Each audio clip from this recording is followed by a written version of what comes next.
Giga Chikadze earned the biggest victory of his career on Saturday when he defeated Edson Barboza by third-round TKO in the UFC on ESPN 30 headliner in Las Vegas. He is now 7-0 inside the octagon, just the third featherweight in UFC history to start with 7 consecutive victories to open the UFC career. The only other two to do that are Alexander Volkanovski and Arnold Allen. A big feat in this matchup for Chikadze, who looked better than ever in this fight. He has talked about being the best striker in mixed martial arts. That is a bold claim, but he is slowly proving himself over and over. These last 2 wins against Cub Swanson and now Barboza, ultra impressive in there with what he did. The Barboza fight, he was able to knock him down multiple times before getting the finish in that third, and now sets himself up for a big opportunity at 145 pounds. We know all the things he's saying he wants to do. He wants to fight Max Holloway. He wants to be a backup fighter for the Volkanovski versus Brian Ortega title fight at UFC 266.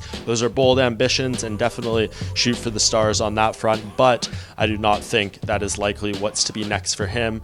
To me, I think a perfect matchup rankings-wise and availability-wise would be against the aforementioned Arnold Allen. Arnold Allen 8-0 in the UFC, another one of those featherweights to start on an undefeated run inside the octagon over multiple fights. And I think matching these two up would be the perfect time, a combined 15-0 inside the octagon. Both guys looking to step into title contention, and I think the matchup of styles there really interesting. Arnold Allen is a strong striker in his own right, but definitely has a solid ground game as well, and I think he would most definitely look to test Chikadze there, and that would be a compelling matchup in terms of how that stylistic pairing would go together. I think this could easily be a main event of a fight night, something along those lines. If the UFC does end up going to England, most definitely Allen would love to have that fight on his home soil.